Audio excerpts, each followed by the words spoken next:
Hey guys, David Syvertsen back from Ourlads Scouting. We are going to dive into the initial look at the 2025 NFL Draft quarterbacks. By no means are these ranks or stacks. I'm going to go through these names in alphabetical order by last name to avoid any of the 1 versus 5 banter that we like to get into once the scouting process gets a little bit deeper in. But this is just an initial opening of the box to all 5 quarterbacks as of this point will be in the discussion for first round, second round picks in the 2025 NFL Draft. So let's dive right in. I'm going to start off with Carson Beck from Georgia, 6'4", 220 pounds.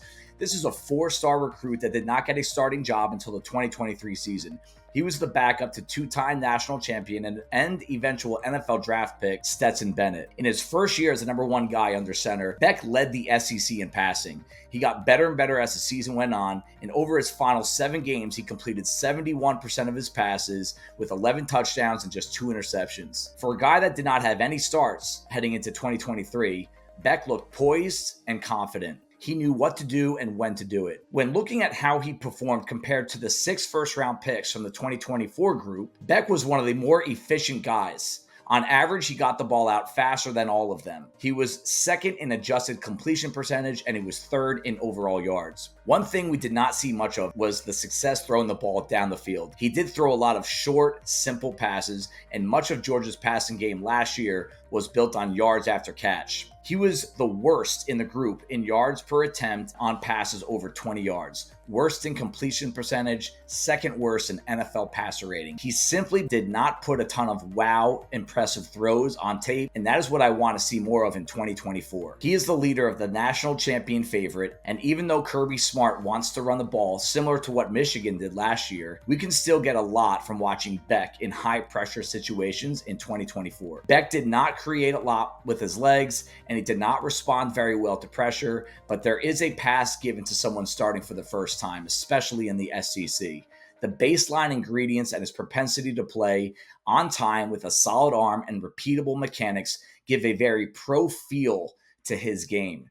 Now it's a matter of him simply taking the next step. Next guy on the list is Quinn Ewers from Texas, 6'2", 204. This kid was the number 1 overall recruit in 2021 class, ahead of guys like J.C. Latham, Caleb Williams, Dallas Turner, Drake May, J.J. McCarthy. He received his first scholarship offer as a 6th grader. He spent 1 redshirt season at Ohio State prior to circling back to Texas in 2022, who he originally committed to in 2020 before changing his decision. Despite missing multiple games to injury in both 2022 and 2023, Ewers displayed NFL caliber arm talent in some big moments. Cycle back to that game at Alabama on a Saturday night. That's where we saw the best version of him. He is also a part of an offense that has a lot of NFL elements to it. The amount of pre-snap motion and ball fakes really tests Ewers' ability to manipulate and utilize his ball handling and coordination. This kid lost about 20 pounds prior to the 2023 season via quality and disciplined nutrition, which only elevated the completeness to his game. Compared to the 6 first-rounders from the 2024 class, Ewers was 5th in yards per attempt, adjusted completion percentage, and NFL passer rating. He did not throw the ball downfield much either. His average depth of target was 6th. When he did throw the ball 20-plus yards, his 12.3 yards per attempt were by far the last of the group. He threw just 4 deep touchdown passes. The next lowest was J.J. McCarthy with 10. He had the worst passer rating, and it was the worst big-time throw percentage. Again, these are on balls thrown down the field. The area where he stood out, however, was play action, where he threw 50% of his passes. Some teams in the league are going to value that a ton. He was 4th in yards per attempt, and he threw for 16 touchdowns versus just 3 interceptions. He gets the ball out in a hurry, and his ability to change arm angles would have been the best of that group outside of Caleb Williams. Ewers' biggest question to me is durability. In his last 3 seasons as a starter, dating back to high school, he missed 6 games, 3 games, and 2 games respectively. The frame may not hold up very well at the next level. I would love to not only see him elevate his mechanical consistency and downfield passing in 2024, but also I want to see him play a full slate of games for the first time since he was a junior in high school. Next on the list is one of the best transfer gets of the offseason, and that is Will Howard from Ohio State, 6'5", 242 pounds. This kid started off as an overlooked 3-star recruit. He was actually a 1,000-point scorer in high school basketball, and he didn't have a ton of offers as a quarterback.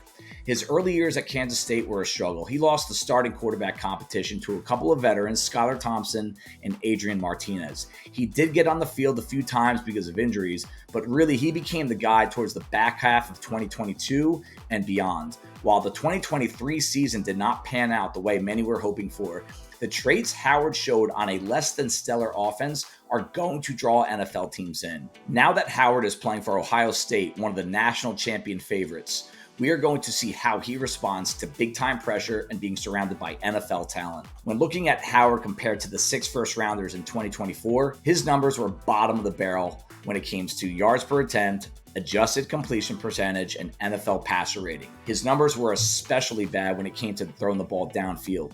He didn't put a lot of big-time throws on tape, and he was too prone to the turnover-worthy plays.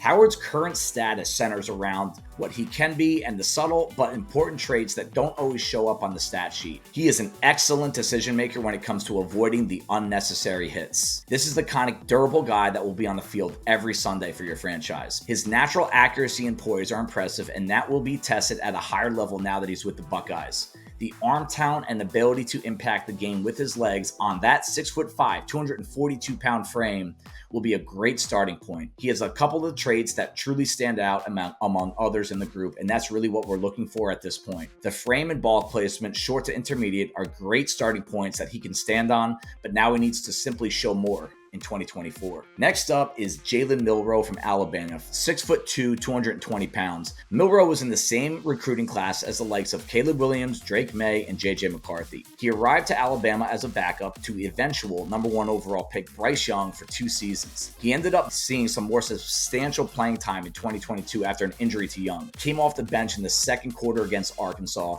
and led the team to 35 points on just 8 drives. The very next week, he tied a program record for most touchdown passes in a starting debut by an Alabama quarterback, and he added 81 yards on the ground. Milroe took over the job in 2023, Nick Saban's final season as head coach, and he did have some up and down to his game as a passer. But overall, it was a really impressive first season as a starter in the SEC. He ranked 5th in the country in passing efficiency, 3rd in yards per attempt, and he added 12 rushing touchdowns, which were tied for 2nd in the country among quarterbacks. Milroe is still more athlete than quarterback, but when looking at what he did compared to the other 6 first-rounders from the 2024 class, there are some notable numbers.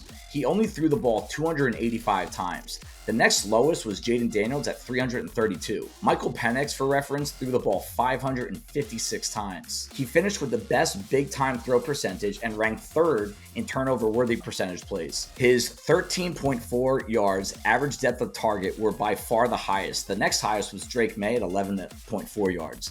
Bo Nix, for reference, was 6.8 yards. So this guy launched it more than everyone else compared to how many times he actually threw the ball. There is some roughness to managing the game play by play that he needs to clean up. He was last in adjusted completion percentage, and his 31.7 pressure to sack percentage was dead last. Next worst was Caleb Williams at just 23.2%. He averaged 3.44 seconds time to throw, a way too high number. The next worst was Caleb Williams, which was a weakness on his scouting report, at 3.16 seconds. Milroe's impact on the game as a runner needs to be thrown into the equation. He has elite potential in this area.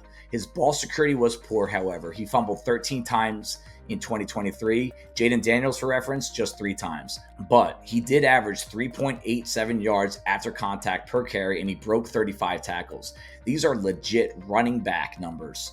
He and Jaden Daniels were ranked number 1, 2 in the country among quarterbacks with rushing attempts under 100 in rushes that gained over 10 yards. So this is a big play threat with the ball in his hands as a runner and scrambler. Combine his efficiency as a passer with how far down the field he throws a ball, along with his ability to do damage with his legs, Milroe may be the guy in this class with superstar potential. Rounding up the 5 names that we're talking about in the summer scouting is Shedeur Sanders from Colorado, 6'2", 215 pounds.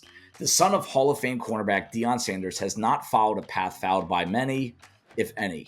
He began his career at Jackson State despite being a 4-star recruit, the highest ranked recruit in program history. He had 25 offers from Power 5 programs, including Alabama, Georgia, LSU, Tennessee, and Florida State. But he followed his father to Jackson State, where he won the Jerry Rice Award, which is given to the FCS Freshman of the Year, and the Deacon Jones Award, which is essentially the HBCU Heisman. Yet again, Sanders followed his father to Colorado in 2023 and set the program's single-season record for passing yards and completion percentage. Playing behind a horrid offensive line, Sanders flashed enough to open the door to him being a potential first-rounder. Compared to the other 6 first-rounders from 2024, Sanders had the lowest yards per attempt and average depth of target. His pressure to sack percentage was worse than all 6, as were his 8 penalties. One thing he does very well compared to the other is protect the ball.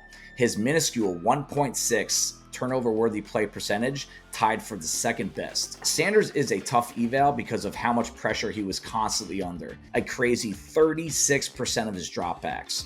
For reference, Bo Nix was under 16%. That said, Sanders' performance against pressure resulted in the worst yards per attempt and big throw percentage. Sanders does flash more than enough arm talent to all levels of the route tree. He has excellent touch and accuracy. One thing I am concerned by is the fact that his dad has been his coach or offensive coordinator since high school. Do we even know if this kid can manage on his own? And while his offensive line did him no favors in 2023, he did not respond the way I would want a projected first rounder to. Sanders is more hype than results at the moment, but 2024 can change that story quickly. So that's it on these 5 names that I want you guys to keep an eye on throughout the summer as we lead up to the fall college football season. I'll go on record right now saying if I had to put these guys into the 2024 group, none of them would have broken into the top 6. I don't think any of these guys would have been given a first round grade by Ourlads. But the most important part of the grading process is the 2024 season, which has yet to come. So there's a lot to be won and lost by these 5 names, and I'm sure we'll have a couple others for you as the summer progresses. Thank you, guys.